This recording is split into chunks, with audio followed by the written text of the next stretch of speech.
Oke, kita lanjut untuk soal yang berikutnya, yaitu yang nomor 6 tentang bilangan oksidasi.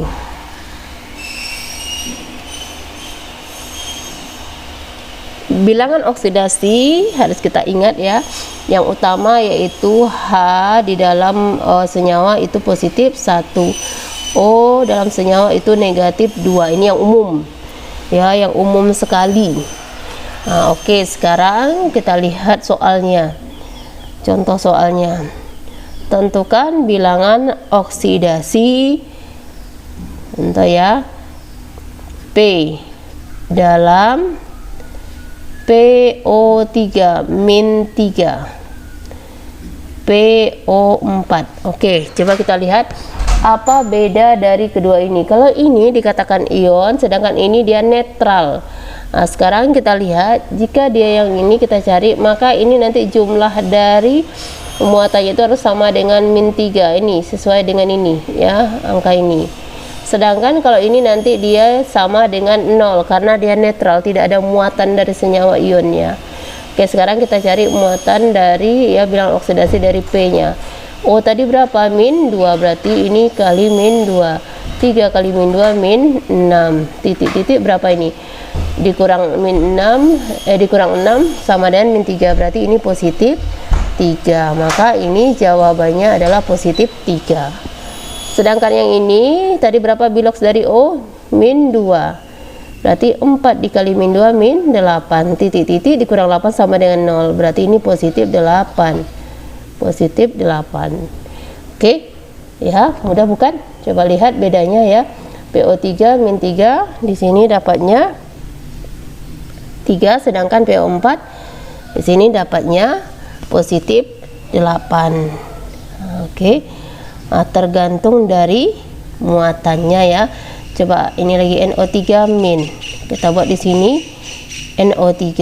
Ini berarti sama dengan min 1. Ya, karena ini ya. Kalau ini berarti sama dengan 0. Oke, O tadi min 2, 3 kali min 2 min 6. Berarti ini jawabannya positif 5 dikurang 6 sama dengan min 1. Berarti ini N-nya positif 5. Kalau di sini O-nya min 2, 3 kali min 2 min 6. Berarti ini positif 6. Maka ini dapatnya positif 6. Ini cara mencarinya ya, yang di atas. Yang di atas ini adalah cara mencarinya nih. Cara berhitungnya untuk menentukan bilangan oksidasinya. Oke, kita buatkan contoh yang pakai H. H2SO4, tentukan S-nya. H positif 1, O min 2. Ingat ini sama dengan 0. 4 kali 2 min 8 titik-titik, 2 kali 1 positif 2. 2 ditambah titik-titik kurang 8 sama dengan 0. Berarti ini positif 6. Oke, itu untuk penentuan bilangan oksidasi. Kita lanjut yang nomor 7, yaitu nomor 7 tentang ini tentang perbandingan massa. Ya, tentang perbandingan massa. Berarti ini masih materi di kelas 10. Perbandingan massa. Ya, perbandingan massa. Kita umpamakan ini ada unsur A, ini B, membentuk senyawa di sini senyawa AB. Senyawa AB. Kemudian kita buat di sini 4, ini 8. Ingat ada hukum kekekalan massa, massa sebelum reaksi sama dengan massa sesudah. Berarti ini di sini jumlahnya 12. Ini 5. Maka jumlahnya di sini 15. Oke, sekarang kita lihat ya. Untuk yang ditanya di sini, berapakah perbandingan massa dari A banding dari B. Oke, sekarang kita lihat ya, pada hukum perbandingan massa ini nanti meskipun dia membentuk ya senyawa yang massanya nanti berbeda, tetapi perbandingan dari unsur yang membentuknya itu akan selalu tetap. Oke, sekarang kita lihat, ini 4, ini 8, berarti 4 banding 8. Kita sederhanakan, sama-sama dibagi 4, berarti ini 2 dibagi 4. Oke, ternyata ini masih bisa kita sederhanain, sama-sama dibagi 2, berarti 1 banding 2. Maka perbandingan yang paling sederhana itu yaitu 1 banding 2. Sekarang kalau kita lihat dari data yang di bawah, 5 banding 10. Kita sederhanain, sama-sama dibagi 5, 1 banding 2. Oke, maka akan kita dapat di sini hasilnya yang sama. Ya, jadi perbandingannya berapa? Perbandingannya yang didapat adalah 1 banding 2, di mana 1 adalah massa A dan 2 adalah massa dari B.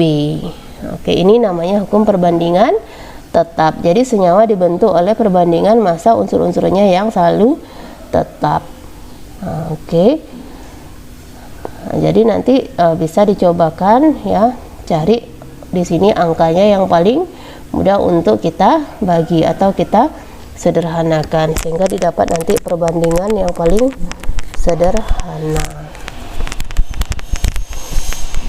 Oke, sekarang kita lihat soal kisi-kisi soal nomor 8. Soal nomor 8 yaitu tentang struktur hidrokarbon.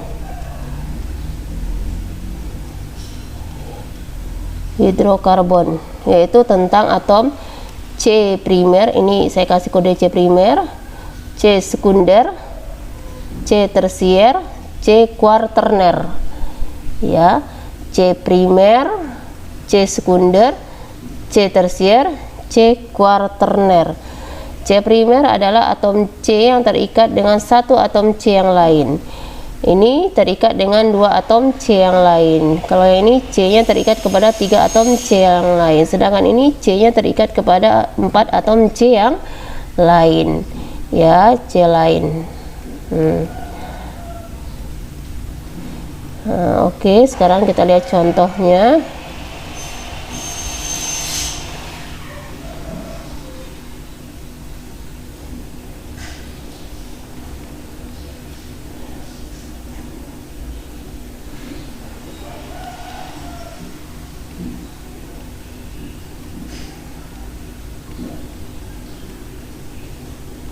Kita kasih angka 1, 2, 3, 4, 5, 6, 7, 8 yang masuk kepada C primer, C yang mengikat satu atom C yang lain.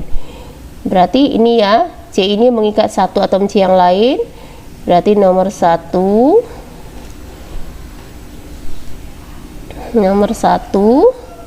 kemudian nomor 8, berarti nomor 1, kita lihat nomor yang paling kecil lagi ya, nomor 5 juga, 6, 7, 8, berarti 1, 5, 6, 7, 8, ini berarti C primer.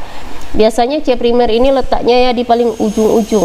Nah, jadi bisa kita lihat sebenarnya ya, kamu bisa lihat C primer ini, lihat, dia letaknya paling ujung, 1, nah nih 2, ya 3, 4, 5, jadi semuanya itu dia terletak di ujung-ujung. Oke, itu kata kuncinya ya. Jadi C primer itu biasanya terletak di ujung-ujung ya, dan senyawanya itu biasanya apa tulisannya di sini? Oh, ini tadi ada kurang ya, hanya CH3. Coba lihat. Nah, jadi untuk C primernya di sini yaitu bisa kita lihat ya, ada 5. Kita lihat senyawanya di sini apa tulisannya? CH3. Oke, sekarang C sekunder. Sekunder mengikat 2 atom C yang lain. Bisa kita lihat di sini, mengikat 2 atom C yang lain di sini ya. Nomor 2 mengikat ke kanan 1, ke kiri 1. Berarti yang nomor 2 dikatakan dengan C sekunder. Senyawanya di sini kita lihat berapa? CH2. Oke, sekarang kita lihat lagi. Yang tersier mengikat 3, berarti 1, 2, 3, berarti C yang nomor 4. Ini nomor 4. Kita bisa lihat ya, senyawanya di sini adalah CH. Oke, berarti sekarang yang terakhir C kuarterner. Berarti mengikat 4, 1, 2, 3, 4. Berarti C nomor 3. Nah, di sini lambangnya adalah C. Nah, oke, ini kata kunci ya sebenarnya ya. Ini Jika dia CH3 berarti primer, CH2 berarti sekunder, CH berarti tersier, C saja berarti dia kuaterner. Oke. Sekarang kita lanjut ya untuk yang nomor 9 ya. Yang nomor 9 kita lanjut.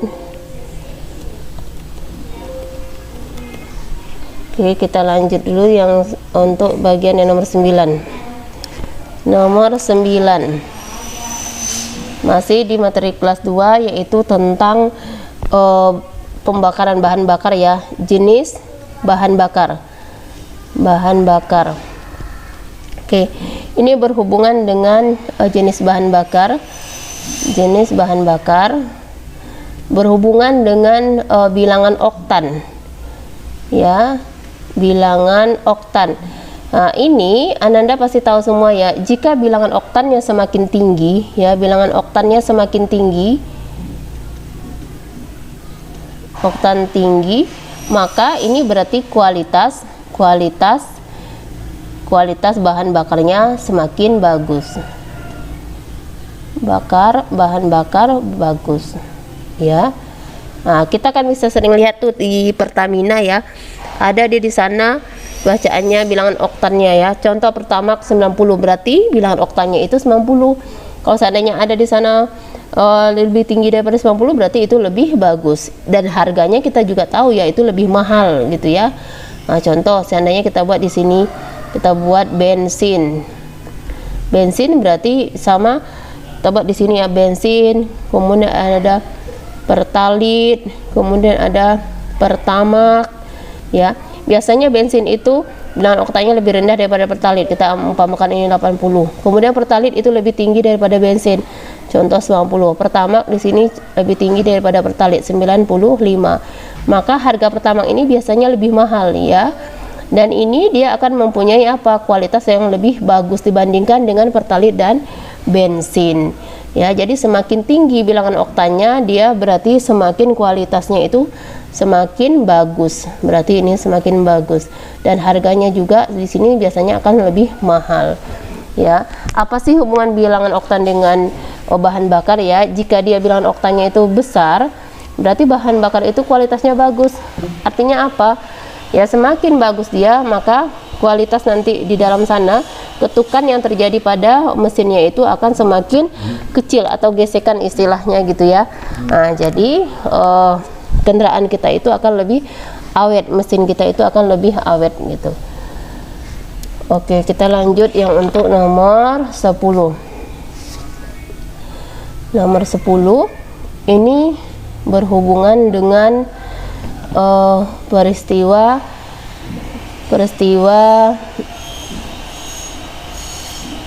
reaksi termokimia dalam kehidupan sehari-hari.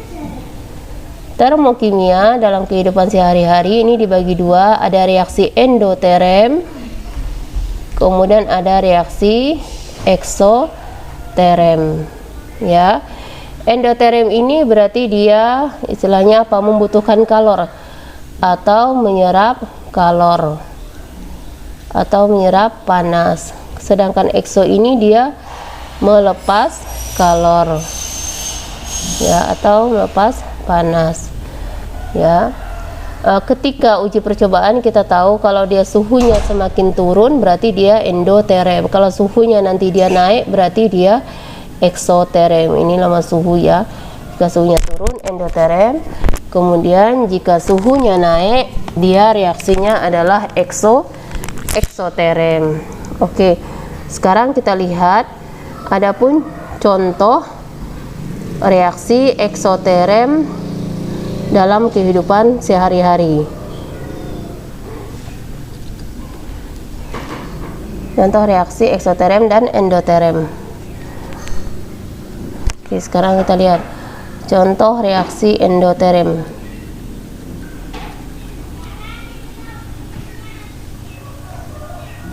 Endoterem contohnya yaitu es mencair.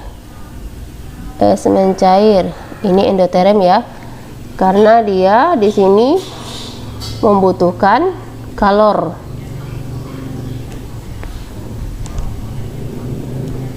Kemudian yang kedua, memasak air. Masak air ini juga karena dia di sini membutuhkan kalor atau membutuhkan panas. Kemudian ya, penjemuran kain ini juga termasuk endoterem. Kemudian pembuatan garam ya dari air laut, karena di sini ada proses yang namanya penjemuran garam ya, berarti ini juga masuk reaksi endoterem. Oke, contoh eksoterem ini ya, bisa jadi ada lagi ya fotosintesis juga ya. Ingat, fotosintesis itu ada reaksi air dengan karbon dioksida yang membutuhkan ya panas matahari, berarti dia adalah endoterem karena dia membutuhkan panas. Contoh reaksi eksoterem yaitu yang berhubungan dengan pembakaran ya, pembakaran bahan bakar pada bensin gitu ya, ada kendaraan. Nah, ini berarti ini reaksi eksoterem ya, bisa kita rasakan ya, knalpotnya menjadi panas, itu berarti reaksi pembakaran. Kemudian pembakaran sampah atau boleh api unggun gitu ya, kita bisa lihat lingkungannya menjadi lebih panas. Kemudian ada respirasi istilahnya ini dalam kehidupan sehari-hari bahasanya itu pernafasan. Oke, coba kalau kita ini kan di hidung kita ya terasa ini kan, yang orang masih hidup itu terasa apa? Badannya apa? Terasa ada panasnya ya, dia berarti masih menghasilkan panas. Nah, oke. Jadi ini adalah beberapa contoh reaksi termokimia dalam kehidupan sehari-hari ya. Sekian soal kita dulu sampai yang nomor 10.